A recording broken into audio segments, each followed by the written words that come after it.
Pack with me for our 4-day Boracay trip.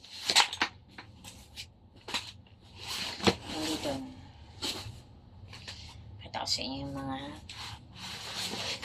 bumili ako ng mga organization bags for organizing. May nasobrahan pa ako kasi for laundry. Nisa-isa ko na yung mga gamit. Hindi wala ko dati. Sali-sali yung sama-sama yung mga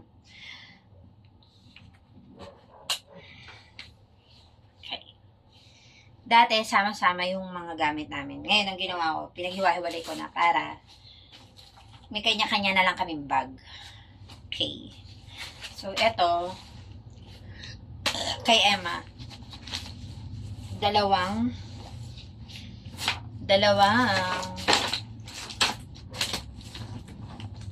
pag may nakalimutan ako, ayoko na kasi, pag naayos ko na siya, natupi ko na ng maayos, ayoko na buksan, tas i-check, pag, siyempre, buntis ako.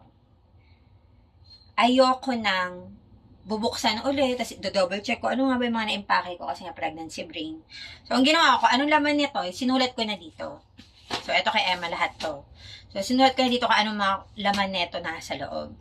Para pag kunyari, wala siyang ganito, dadagdagan ko na lang sa carry-on namin. Yan. So, 2 bag yung sa kanya. 2 bag kay Emma. Yan. Andito na lahat ng mga pantulog, panglakad, pang chill. Yan. Tinip ko na dyan. Maalis din yan. So, bumili ako ng mga ganitong organizing, travel pack for organizing. Mga travel pouch for organizing. Nung unang trip namin na umalis kami, kasi sa luggage, kalat-kalat lang. Kapag kahit itali mo siya, pagbukas mo, sabog yung mga ayoko na ganun. Kasi gusto ko kapag bukas ng, pag kunyari, dating namin sa hotel, igaganon ko na lang sa cabinet.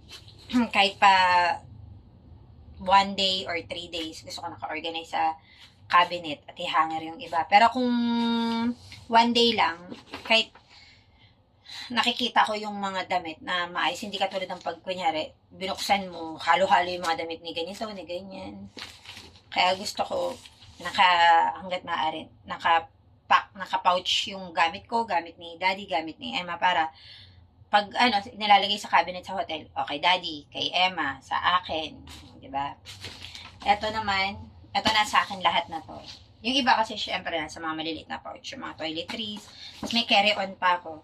Pero ito yung, since buntis naman ako, hindi ako nagdala ng maraming, kahit isang short lang, kahit isang lang, puro mga maternity, to. So, ito sa akin.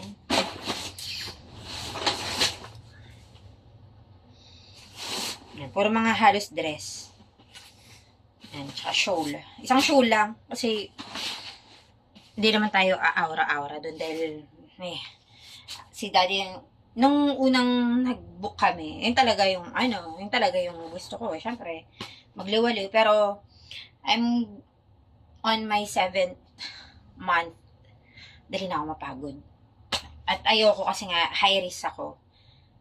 At ayokong, pag napagod ako, baka kung anong ma-preterm ako, ma-preterm labor, ayoko. Kaya, sabi ko, pag nandun na ako, chill lang ako. Talagang island vibes lang, ganun. Pero hindi ako si Daddy na lang bahala pasyal kay Emma. Ano ba to? Dito ba to?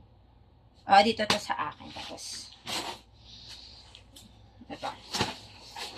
So, ayan, ilalagay ko lang sa atin. Ano mo? Etong luggage na binili ko, sale to noon. Mura lang naman to. Yung original price natin 700 lang. Ay, hindi, 800. Tapos, nung binili ko, siguro mga 2 years na to sa akin. Nabili ko yata 580, ganun. Goods na, kasi alam mo, tsaka for 2 years na nagagamit mo, okay. Tapos matibay naman. Wala tong brand, siya. Brandless. So, ilalim. Kung gaano kasino Diba? Ang sarap tingnan. Ganyan lang. Lalagay mo na ganyan. Usually, ganyan dapat. Pero kasi etong mga mesh, sumasabit. Kaya ayoko niya. Tsaka parang nakikita ko nga rin yung mga content ng mga inimpake ko. So, kahit nakataob siyang ganyan. Siyang kay Emma. So, kasya dito. 20-inch tong luggage. So, ayan, tatali na natin to dito. At may note ako dyan. Kasi, yung mga ilalagay ko sa kailan. Kasi nga, pregnancy brain. Mamaya makalimutan ko. Yung mga ano pa yan. Yung mga gamot. Na, kumaga, syempre, mga paracetamol. Yung mga Bonamine. Susulat ko pa dyan. So, ayan. Tapos, dito sa kabila. Ayan. Nakikita nyo ba? Ganyan na. So, ilalagay mo lang siya dyan. Ilalagay mo itong isa dito. Tapos, bata na siya.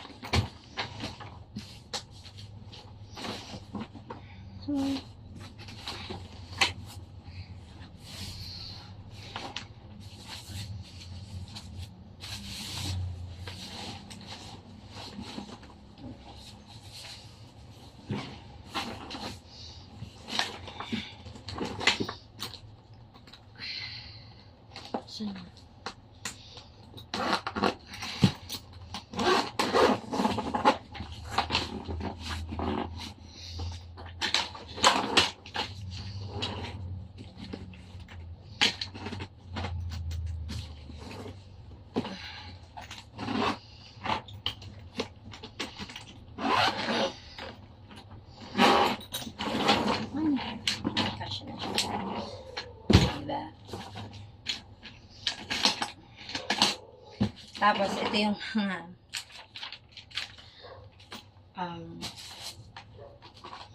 mga notes ko pa na ilalagay naman sa carry on kasi magdadala si daddy for gadgets kasi hindi namin malalagay sa may ano. Kasi yung mga trunk, lalo na kapag sasakay ka ng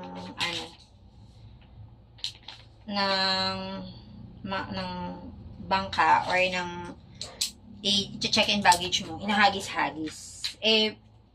Syempre, yung mga gadgets mo, nandoon sa loob. Pag nilagay mo dun sa loob ng, ng naka-check-in na luggage mo, baka masira. So, kaya nagdo-note ako kung ano pa yung mga dapat dalhin. Kanyari, ganyan. Magpiprint ako ng mga booking. Hindi naman necessary kasi kailangan din, may ano naman sa airport. Pero, gusto ko, ako sa, matanda na gusto ko ng hard copies. So, magpiprint ako, nakalagay dito yung mga booking details namin. Ako lang kasi nag-pack ng tsinelas pa kasi ginagamit pa nila yung mga slides nila. And gadgets, first aid kit. Meron ako dito ang mga liniments lang, pero yung mga first aid kit, bibili pa ako ng kahit meron naman sa hotel, kasi pwede ka naman mag-request sa hotel. Pero kasi sa Boracay New Coast kami, hindi kami sa beachfront. Hindi katulad sa beachfront, dati paglabas mo, maraming stall, di ba? Nandun yung life ng nandun yung mga maraming mga may 7-Eleven, nandun lahat. Hindi katulad sa Boracay New Coast kasi private. So, pero hatid ka naman ng shuttle, pero mga 10 minutes away pa. First aid nga.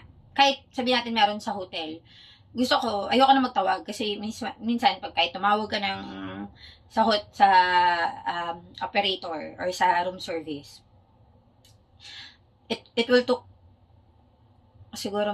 take mga 10 to 15 minutes bago umakyat. Kunyari, paano kung puro ka na sugat-sugat, yun, mga band-aid, sabihin natin mga bandages, ganyan. Okay. Meron naman ako dito betadine, siguro papak ko na lang yung mga betadine. Alcohol goods na yan, lagi talaga nasa may, yan. Pero yung mga, katulad ng mga Bonamine, yan, mga ganyan, mga cetirizine, pag may, kasi, one time, siguro mga 2 years old si Emma, nag-check-in kami sa isang hotel, ang Alikabok, tapos may carpet, ayun pa naman na ayaw ko. Ayoko ng carpeted. Kasi nga, may rhinitis si daddy siya. May rhinitis si Emma. Namana niya sa daddy niya.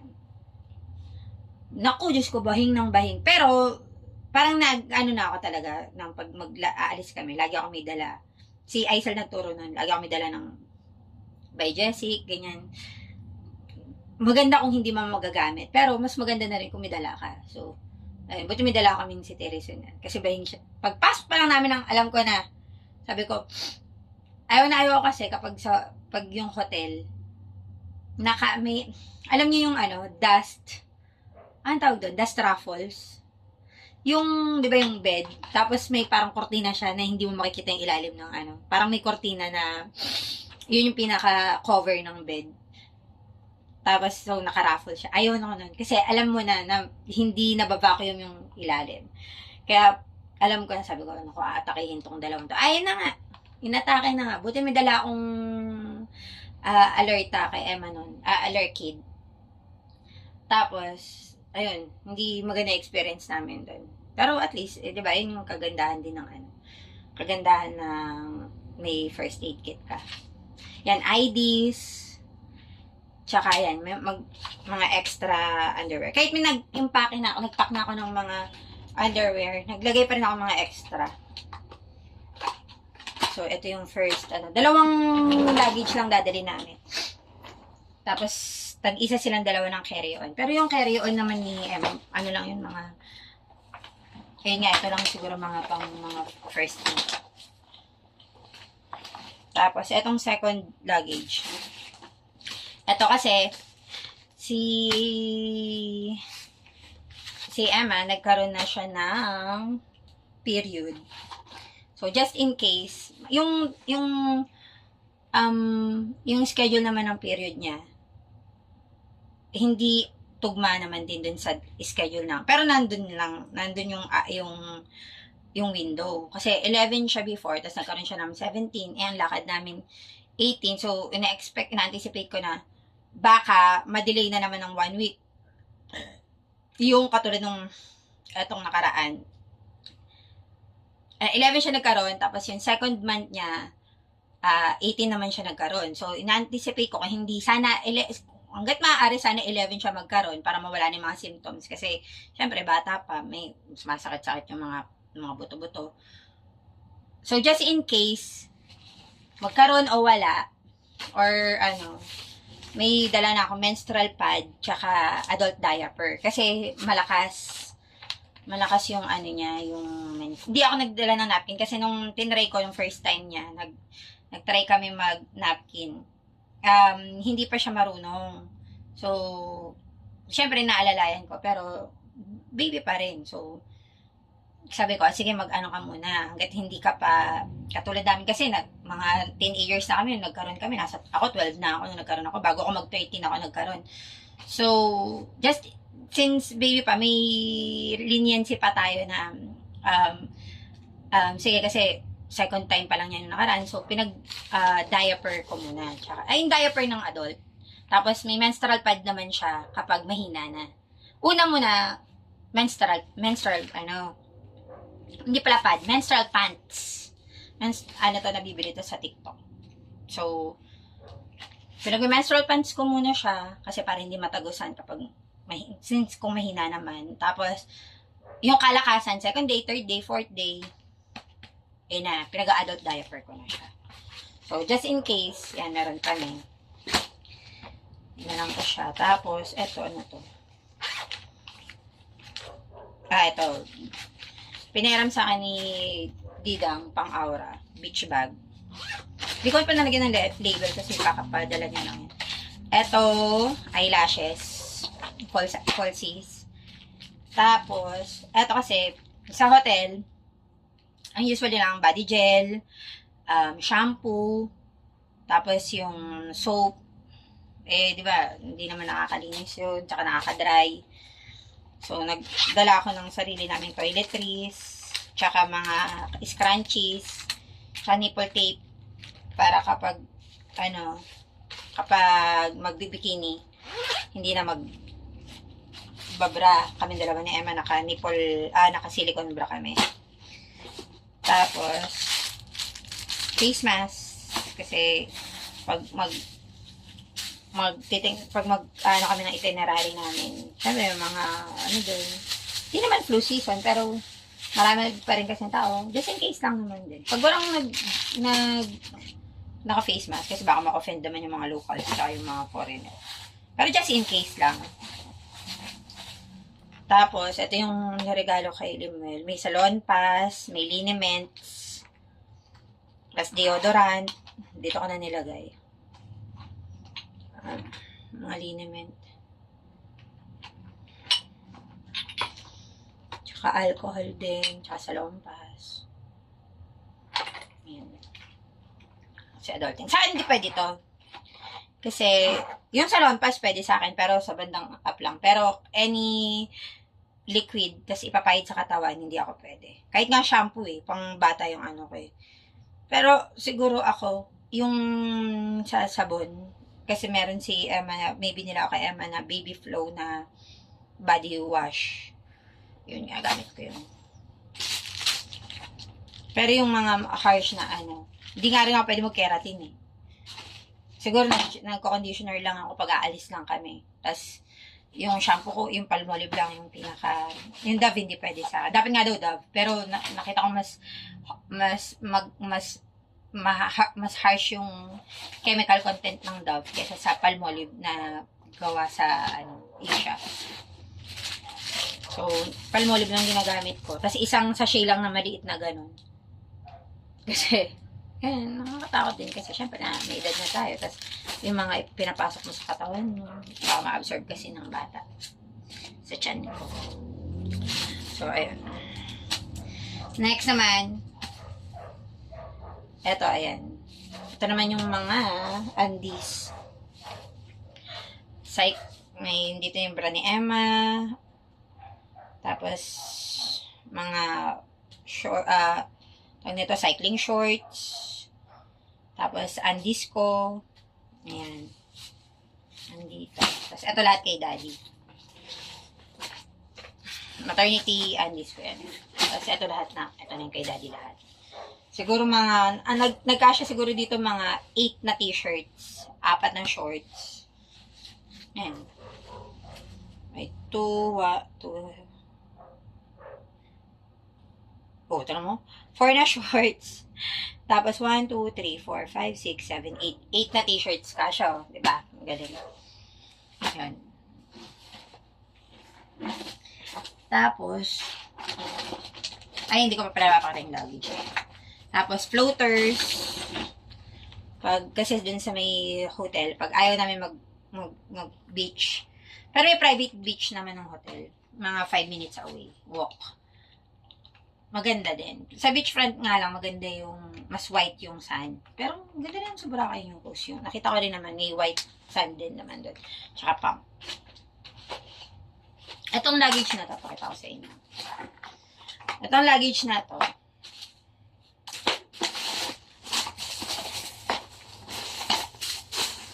na ano yan, 1,000 plus. Mura na, kasi sa online ako bumibili, hindi sa may parehas lang din naman kasi yung quality sa mall. Pero except, yung mga talagang matitigas, yung mga parang aluminum na yung mga hard case na. Eto, Island Elephant yan. Matigas yan. Island. Makikita ba? Bago lang. Yan, Island Elephant. Nasa 1,1 siya. Dapat manghihiram lang kami ng isang luggage kasi usually, lagi kasi si Daddy, gusto niya lagi may backpack. Pero this time, sabi ko, hindi ko kaya kasi hindi ko na siya matutulungan. Kasi, diba, sa akin yung luggage, tapos sa kanya backpack, may backpack din ako. Pag si Emma, maliit pa naman. Pag si Emma, nabibigatan, ako ngayon, hindi na talaga. Hindi, kahit mag-push, hindi. Kailangan ko lang hawakan si Emma. Yun lang ko. So, si Daddy, eto, tutulak niya tong dalawa. Tapos, backpack. So, sabi ko, kailangan dalawa luggage natin. Bumili ako sa Island Elephant. Nagtitingin-tingin muna ako. Wala pa akong balak. Tapos, tinry ko. Sabi ko, 1,1, maganda. Kasi, gusto ko talaga ng kulay na orange or yellow. Kasi summery. Para summer vibes. Para mukhang pambabae. Tapos nakita ko to, siya na lang yung natitirang yellow. May orange pa, pero siya yung natitirang yellow. Parang nagandahan ako. Tapos, tinry ko lang siya kung magkano. Kasi nakalagay naman dun, nung time na yun sa Lazada, sulit sweldo. Parang sale. Okay, so mababa. Sabi ko, 1 month, tapos bumaba pa yata, naging 980. Sabi ko, okay na. Tapos, may voucher pa na nagamit. Hanggang sa, tas may hindi nagalaw na last rewards. May last rewards, tapos, kasi yung pag nag-games, kami, may last rewards. Tapos, yun nga yung may mga voucher sa sulit sweldo na parang 20% off, 30% off. Hindi ko alam kung ilan yung naklik ko sa voucher. Hanggang naging 620 pesos na.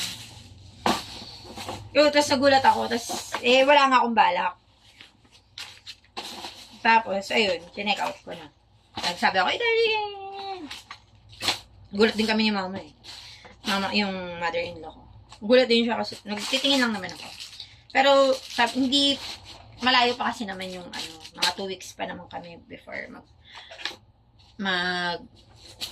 bumiyahe. Pero gusto ko kasi kasi na pregnancy brain. Gusto ko maayos na lahat, organized na lahat. Tapos dagdag na lang ng dagdag. At katulad nito ngayon, wala na kayo idadagdag dito. Kasi goods na tong luggage. Mga carry-on na lang yung dala namin, carry-on. Tapos, sabi ni mama, sana pala, dinalawa ko na para meron din siya. Kasi mahilig din sila lalo na yung bayaw ko, yung brother-in-law ko, na nag-vlog. Si Leonard. Mahilig din kasi yun umalis. Alis. Ayan. Sana dinalawa ko na lang. Kasi parang impulsive, lang talaga. Parang minadali ko, go. Tapos sabi ni Daddy, go, kaya mo na. Kasi hindi natin alam, di ba? Minsan, may timer yan. Tapos, matatapos na pala yung sale or kung ano man yung pakulo nila Lazada. Hindi ko alam, siguro nasaktuhan ko lang din ng oras. Pero kasi mahirap na, dati, kaya yun, yung 11 o'clock nila, tsaka 11 o'clock, 8 o'clock nila, dati kaya ko yun. Nung nagpalit ako ng cellphone, hindi ko alam kung ba't di ko naaabutan na yun. Hindi ko na nakiklik. Siguro yung time na yun, dun sa cellphone ni Papa nakuha ko. So, ayan.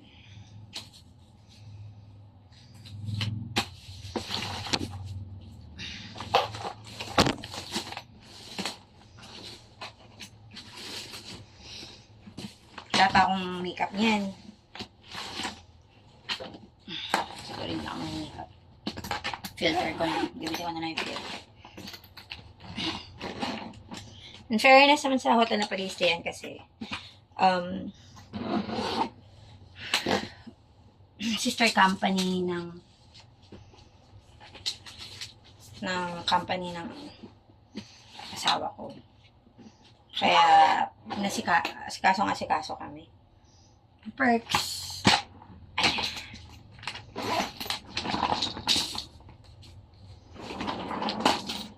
Ayan. 2 weeks na lang. Ay, anong oras na? Bye!